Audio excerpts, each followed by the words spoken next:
Ok. Bueno, tú me dices ya. Ya creo. Ok. Buenas tardes, compañeros. Nosotros somos el equipo 4 y nosotros les vamos a hablar de la ingeniería aeronáutica en América.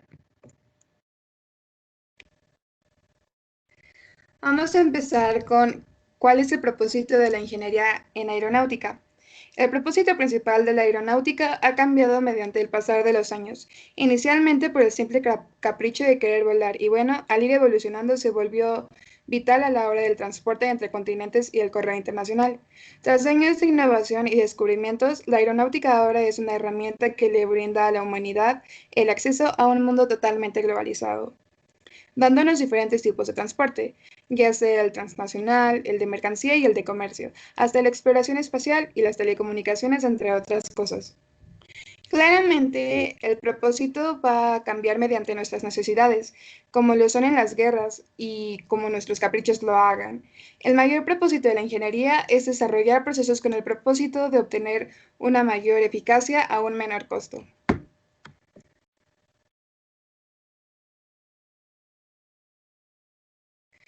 Ahora vamos a empezar con un poco de historia en México, bueno, en América, y empezamos con México. En 1784, los primeros estudios de aeroestación en el Virreinato de Nueva España surgieron. En 1842, el ingeniero Benito León Acosta inició sus primeros ascensos en un globo aerostático en México. Y en 1872, Carlos Antonio Obregón realizó un vuelo horizontal desde el último cuerpo de las torres de la catedral en el Zócalo de la Ciudad de México. En 1874, el científico Pedro Paulet de Arequipa, Perú, fue uno de los primeros en experimentar con cohetes a propulsión, siendo considerado el padre de los cohetes modernos o como el padre de la aeronáutica moderna. En 1883, John Joseph Montgomery voló su máquina en un vuelo controlado. Esto contribuyó al diseño de las alas en planeadores. Y en 1895, Luis Bringas intentó hacer volar un aparato mecánico y escribió algunos artículos de sus primeros estudios técnicos sobre aeroestación y aviación. Como dato curioso, en 1863, el ingeniero Joaquín de la Cantoya y Rico construyó tres globos aerostáticos, el Moctezuma I, Moctezuma II y el Vulcano. Hoy en día, muchos mexicanos, al referirnos a un globo de aire caliente, le solemos llamar globo de Cantoya. En 1901, en Estados Unidos, el alemán Gustav Whitehead voló su monoplano propulsado por acetileno Connecticut para su primer vuelo documentado. En 1903, el primer vuelo duró 59 segundos en la playa Kitty Hawk, en Ohio.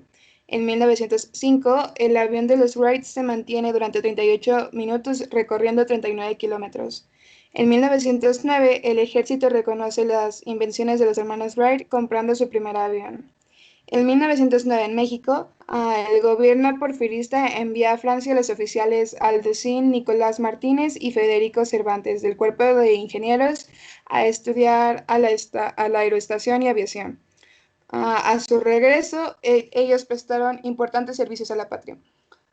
En 1910, Alberto Braniff realiza el primer vuelo motorizado en México y en América Latina. En 1912, en Estados Unidos, el ingeniero norteamericano Elmer Ambrose Sperry inventó el piloto automático. De 1910 a 1920 se le considera la época de oro en cuanto a la aviación en México. En 1912, igual en México, el gobierno envía a la Moisant School a los 5 primeros mexicanos a estudiar y a graduarse como aviadores. En 1912, los hermanos Juan Pablo y Eduardo Aldazoro construyeron el primer motor de explosión interna para un avión, y en 1913 se realizan las primeras pruebas aéreas de la primera escuadrilla aérea de la Milicia Auxiliar del Ejército Federal. En 1914, en Estados Unidos, toma lugar el primer vuelo comercial desde San Petersburgo hasta Tampa, en Florida, con un recorrido de 23 minutos. En 1915, igual en México, Venustiano Carranza emite un acuerdo para la creación del arma de aviación militar. Edward Hobart lleva a cabo un vuelo postal experimental en Vancouver, Canadá, a Seattle de Estados Unidos, a bordo de un Curtiss JN-4H Jenny. Y en 1920, igual en Canadá, el primer avión para el servicio militar mexicano, Junker F-13, se adaptó a un avión comercial en Estados Unidos, JL-6. Y en Cuba, en 1920, se crean las primeras líneas aéreas para correo y pasajeros entre Cayo Hueso, Florida y La Habana, Cuba, utilizando hidrocanoas. En 1928, en México, se creó la Aviación Aérea Federal con los 6 aviones Stinson SM-1B con personal militar para volar la ruta México-Laredo, que funcionaría como correo aéreo. En 1962, con Adolfo López Mateos, se crea la Comisión Nacional del Espacio Exterior, conocida como la CNEE. En 1990 se funda la Sociedad Especial Mexicana, AC, también conocida como la SEM. En 1994 se realiza un proyecto de satélites mexicanos, SATEX 1. Y en 2010, el gobierno mexicano anunció la creación de un nuevo sistema satelital para la seguridad nacional llamado MEXSAT, que consta de 3 satélites.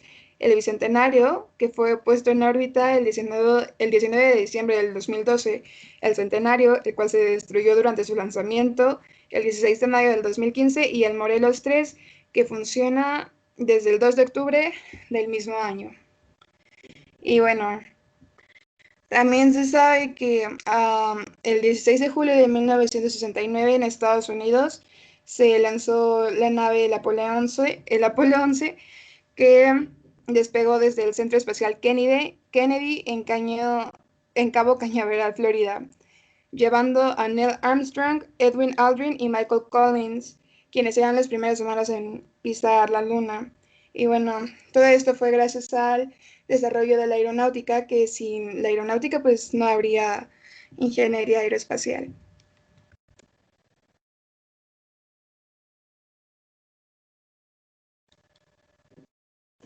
Ok, ahora yo les voy a hablar sobre los personajes relevantes, comenzando con Benito León Acosta, quien es el primer aeronáutica mexicano y que, como ya mencionó mi compañera, un globo aerostático cuyo primer ascenso fue el 3 de abril de 1842. Pues creo que son los personajes más conocidos de la aviación en el mundo entero, que son los hermanos Wright, Wilbur y Orville, que son conocidos pues por hacer la primera máquina capaz de volar más pesada que el aire. Luego los hermanos Juan Pablo y Eduardo Aldazoro. Son considerados como pioneros de la aviación mexicana. Ellos realizaban vuelos en aeroplanos y se impulsaban utilizando un auto a vapor. Luego, en 1911, construyeron su primer avión con motor y también estudiaron los perfiles alares y establecieron las primeras reglas para el cálculo del centro de gravedad en los aviones. Con estos cálculos llegaron al diseño del ala espesa, con la cual construyeron su primer avión. Luego tenemos a Ángel Lascurain y Ocio, quien fue miembro de los TNCA, que son los Talleres Nacionales de Construcción Aeronáutica. Ahí fabricó más de 100 aviones con grandes innovaciones. Sus aviones más famosos eran conocidos como los bimotores de Lascurain. Luego en la siguiente presentación, en la siguiente tenemos a Juan Guillermo Villasana, quien en 1909 fundó la Sociedad de la Aviación. Esta es considerada como la primera organización con fines aeronáuticos en México. Además de esto, diseñó la hélice Anáhuac, con la que en 1919 rompió el récord mundial de altura, llegando a 19.750 pies. Esto lo rompió un piloto japonés en Estados Unidos y por eso el gobierno japonés y el gobierno estadounidense intentaron comprarle la patente, pero él se negó y decidió regalársela al gobierno mexicano. Luego tenemos a Alberto Braniff. Él se considera el primer aviador de Hispanoamérica y él realizó el primer vuelo en toda Latinoamérica. Después de esto, apoyó el desarrollo de la aviación. Y por último tenemos a Charles August Lindbergh, quien en 1927, con un avión construido por él mismo, el Spirit of Louis, realizó el primer vuelo transatlántico, yendo de Nueva York a París sin escalas, y lo logró en 33 horas con 30 minutos.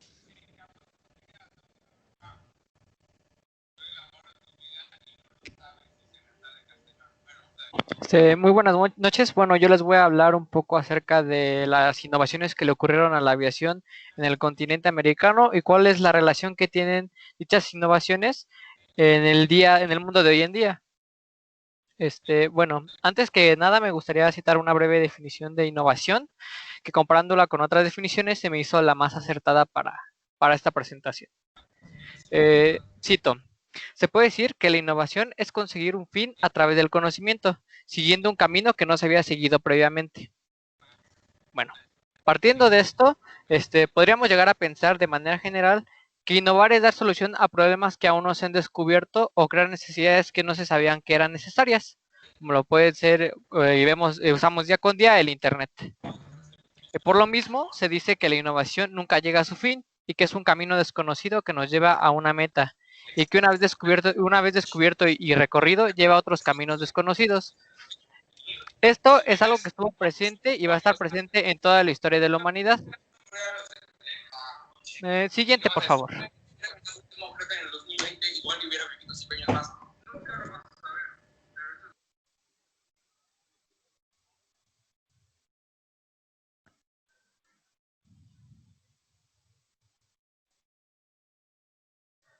Bueno, ahora que tenemos una idea más clara del concepto de innovación, voy a comenzar con las innovaciones que existieron desde los hermanos Wright. Como sabemos, y lo escucharon de mi compañero Tovar y mi compañera Leilani, los hermanos Wright son los primeros en tener el registro de construir y volar una aeronave más pesada que el aire con propulsión.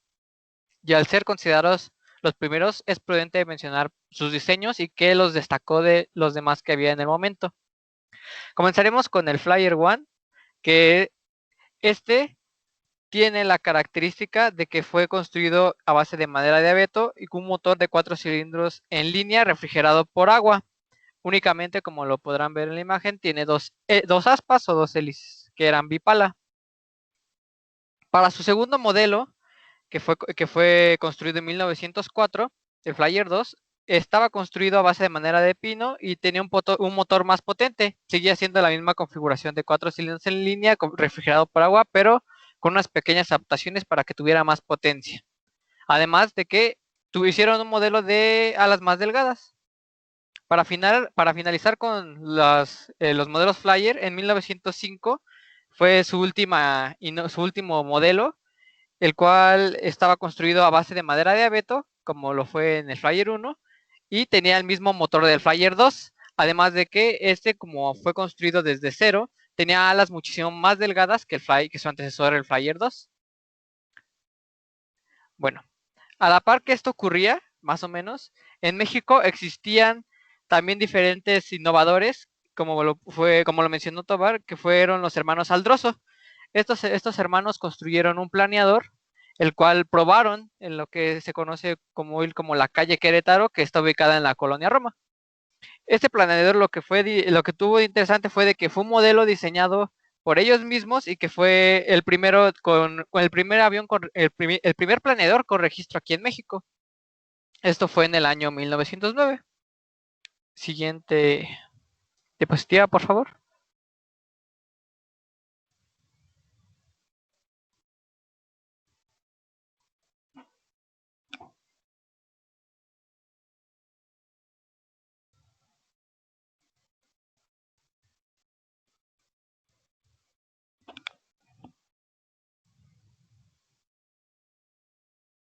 Bueno, como lo mencionó mi compañera, las guerras han generado mucha innovación en cualquier ámbito y la aviación no es una excepción. De lo que podemos rescatar de las innovaciones que existieron en la Primera Guerra Mundial fue que existieron estructuras más resistentes a comparación de los primeros modelos. Como lo mencioné anteriormente, Flyer 1 y el Flyer 2 estuvieron hechos a base de madera, pero aquí ya se empezaban a trabajar en algunos casos refuerzos con metal, el cual era un poco caro, pero mejoraba la estructura y la resistencia de los aviones. existieron diferentes configuraciones que se diseñaron a base de la nivelación de los pesos de las aeronaves, como lo fueron los motores radianes. Esos motores tenían la peculiaridad de que eran más compactos y se ubicaban en la parte frontal de cada aeronave y estaban refrigerados por aire, por lo cual su peso era, digamos, lo de esa manera más, bueno, era menor. Tenían diferentes configuraciones diversas, ya que los propósitos de las aeronaves empezaron a diversificarse, como lo pudieron ser para el espionaje, para el ataque o para la defensa. Existieron aviones con mayor rendimiento y autonomía y buscaron una seguridad, ya que muchos de los primeros prototipos terriblemente pasaban por muchos accidentes, ya que no se tenía tanto conocimiento de todos estos sistemas. Y además de que se buscaban minimizar los costos. En México, a su vez de que ocurrió la Primera Guerra Mundial, existió el diseño del motor Trébol. Este motor fue uno de los más importantes, ya que se empezaron a utilizar por diferentes aeronaves diseñadas en México. También existieron el motor SS, que es muy parecido a un motor Radian, nada más que a diferencia de su antecesor, tenía 10 pistones, que era muy poco común. Y por último, la hélice Anáhuac, la cual también, como lo mencionó mi compañero Tobar, fue una patente, fue una hélice diseñada por un mexicano, la cual estuvo interesada por el gobierno japonés y el gobierno americano. Siguiente, por favor.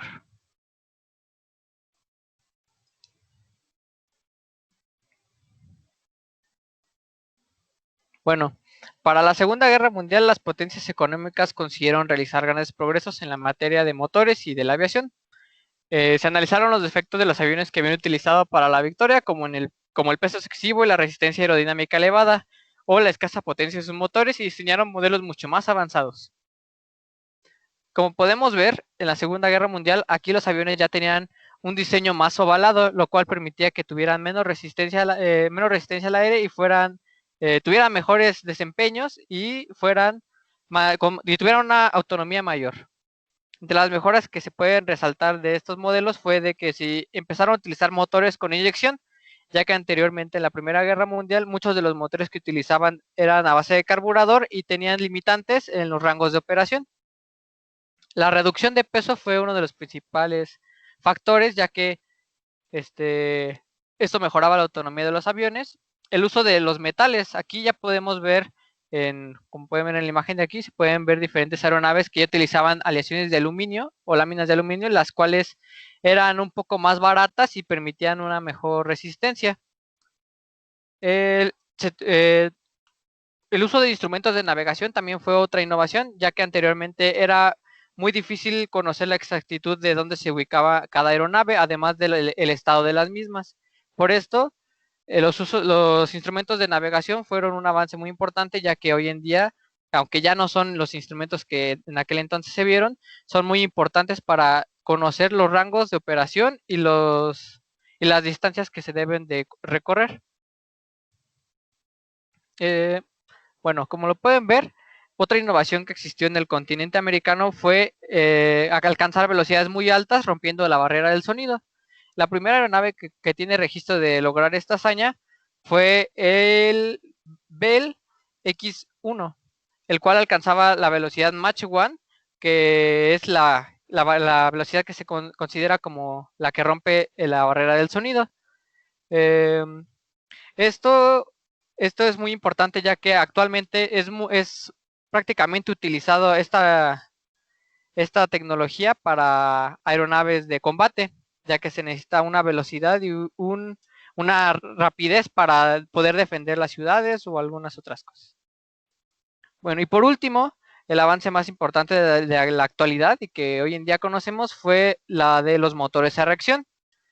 A comienzos de la década de 1930, von Ohain inventó el motor de reacción junto con la compañía General Electric. Esto representa hasta hoy en día la posibilidad de recorrer distancias en menor tiempo con una mayor eficiencia de combustible. Como pueden ver, aquí está el primer el primer avión comercial que existió con este tipo de motores, que fue el Boeing 707, y fue realizado por Panam. Y ya.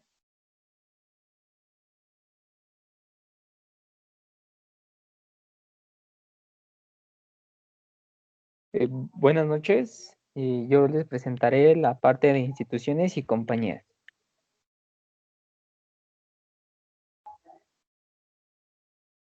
Siguiente, por favor.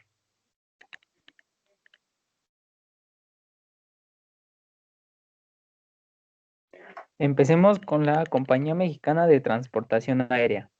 Esta se firmó el 12 de julio de 1921 y para el 30 de agosto se efectuó el primer vuelo con un avión Lincoln Standard, despegando del hipódromo de la Condesa hacia Tampico, llevando como primer piloto al señor Pickup y transportando correo y al primer pasajero, el señor Humberto Jiménez. Esta empresa posteriormente se llamó Compañía Mexicana de Aviación, que hasta agosto del 2010 fue la principal y la más importante compañía de aviación en México. La siguiente sería la SMAL, que sería la Sociedad Mexicana de Estudios Aeronáuticos Latinoamericanos. Es una asociación del carácter histórico y cultural dedicada principalmente al rescate, preservación y promoción de la historia de la aviación en México y Latinoamérica. Esta empresa sería muy importante en el campo de la aeronáutica, no solo a nivel latinoamericano, sino a nivel mundial, que en diferentes países, en diferentes continentes, obviamente tiene su empresa particular del país, pero aquí en México sería muy importante porque, citando algunos ejemplos de mis compañeros, como los hermanos Wright, con los ejemplos del Flyer, cómo fueron evolucionando uno a uno. Por ejemplo, los hermanos vieron que en el primer avión sí funcionaba, pero se fueron dando cuenta que no era tan eficiente como ellos planeaban o quisieran. Entonces, tomando de referencia ese Flyer 1, construyeron el Flyer 2, que estudiando el Flyer 1 se fueron dando cuenta de que se podrían mejorar cosas. Pero sin esta base, sin estos, ¿cómo se llama? Sin estos prototipos, sería imposible poder ir innovando. Citando un profesor de mi bachillerato, que sería: la innovación está en la historia. Esta frase no la entendía, no muchos la entienden, porque dicen, ¿cómo puede estar la innovación en la historia? Pero sin la historia, ¿cómo poder ir creciendo conforme a los eventos que van aconteciendo, que van surgiendo?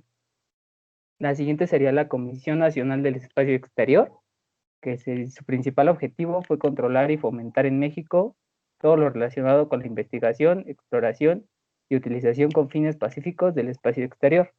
Obviamente la aeronáutica no solo está en los aviones, sino también en el espacio exterior. Lanzó su primer cohete diseñado con base de combustible sólido denominado Tototl y alcanzó una altura de 24 kilómetros. Logró el desarrollo de la familia de cohetes Mittel y juntó con el diseño de un sistema móvil con plataforma de lanzamiento y un camión rampa. Este camión rampa son los que utilizan para trasladar los cohetes de donde fueron construidos a su lugar de lanzamiento. Y en 1967 fue lanzado el cohete Metal 1 desde Guerrero. Contaba con una capacidad de carga útil de 8 kilogramos y alcanzó una altura de 50 kilómetros. Mejoras posteriores al diseño permitieron construir el cohete mexicano más exitoso de la historia, el Metal 2, lanzado en 1975 y alcanzado una altura de 120 kilómetros. Este ejemplo se enlaza mucho con la empresa anterior, que fue la de la SMEL, que obviamente fueron innovando los sistemas que fueron ocupando. Por ejemplo, el más exitoso fue el de 120 kilómetros. Pero ¿cómo construir uno de 120 kilómetros que alcanzó altura sin uno que apenas despegó? La siguiente sería Talleres Nacionales de Construcción, que fue una compañía mexicana creada en 1915 por Venustiano Carranza para la innovación aeronáutica y dejaron una tradición de excelencia dado que sus productos eran de muy buena calidad, tanto aviones, motores, hélices y demás componentes. Esta empresa surgió porque México era, después de la Primera Guerra Mundial, fue la revolución. Entonces dependía mucho del extranjero. Todas sus maquinarias, todos sus armamentos, todo, dependía del extranjero. Y pues como fue una crisis muy grande la que se vivió en ese entonces, México se las ingenió y construyó estos talleres que para principio nada más era como un taller, de hecho clandestino, manejaba el mercado negro, que traían las piezas de otros países y las traían aquí a estos talleres para crear sus aviones. Pero al final, en sus últimos años de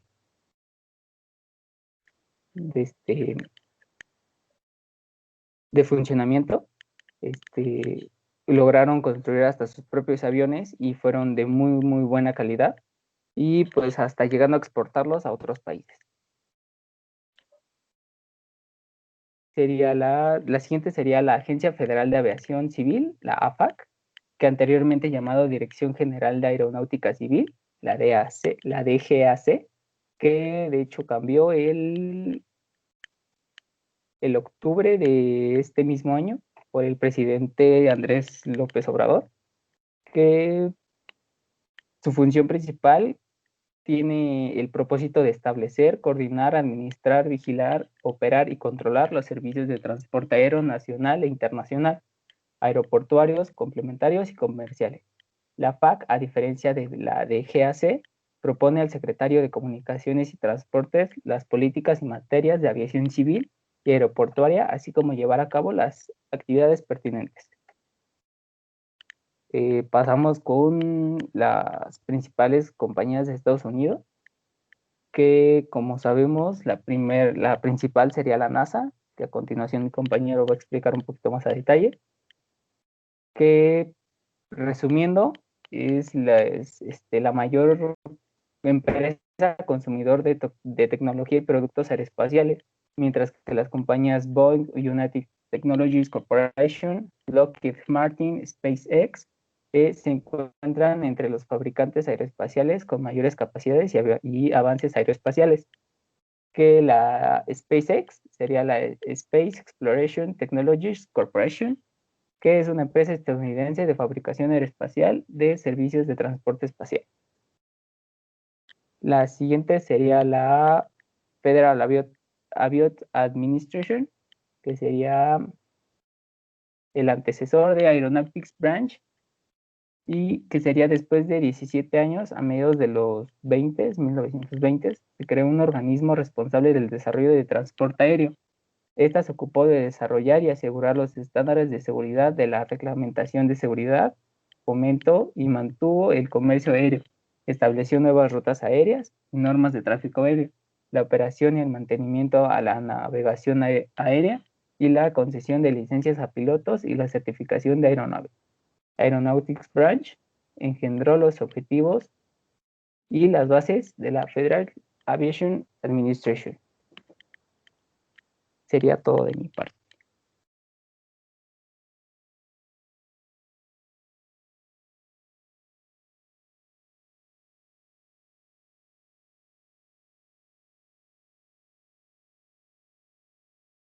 Finalmente, el futuro de la aeronáutica en América.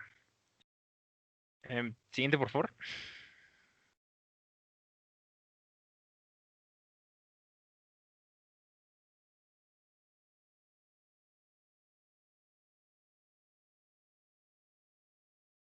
Ok, siendo realistas, este campo está casi en su totalidad acaparado por los Estados Unidos y su industria privada.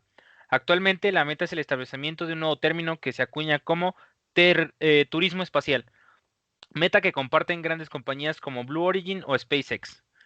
Comenzando por hablar un poco de qué nos ofrece Estados Unidos.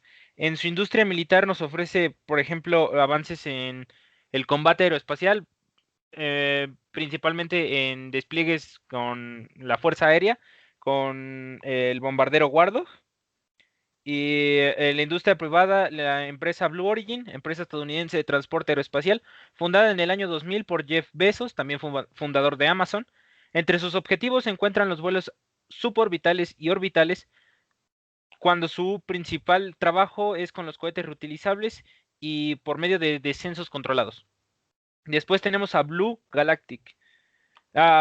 Galactic, empresa dentro de Virgin Group de Sir Richard Branson, que planea proporcionar vuelos espaciales suborbitales tripulados.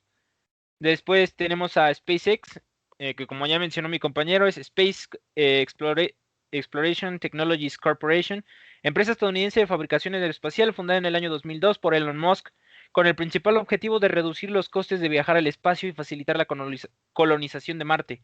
SpaceX ha desarrollado varios vehículos de lanzamiento, la constelación Starlink, que es un proyecto de una creación de una constelación de satélites de Internet compuesta por 12.000 satélites con una y la exploración. La nave de carga Dragon y llevando astronautas a la Estación Espacial Internacional en la Dragon 2. Después, ¿qué hay para México? Entre las grandes escuelas que tiene México en aeronáutica se encuentra el CIMET y Command del IPN, la Universidad Aeronáutica de Querétaro, la UNAC, y el Centro de Investigación e Innovación en Ingeniería Aeronáutica, CIIA, de la Universidad Autónoma de Nuevo León, UANL. El 9 de octubre del 2020, tras casi 5 años de planeación, se firmó un compromiso con Argentina para crear la Agencia Espacial Latinoamericana y del Caribe, más conocida como el ALCE.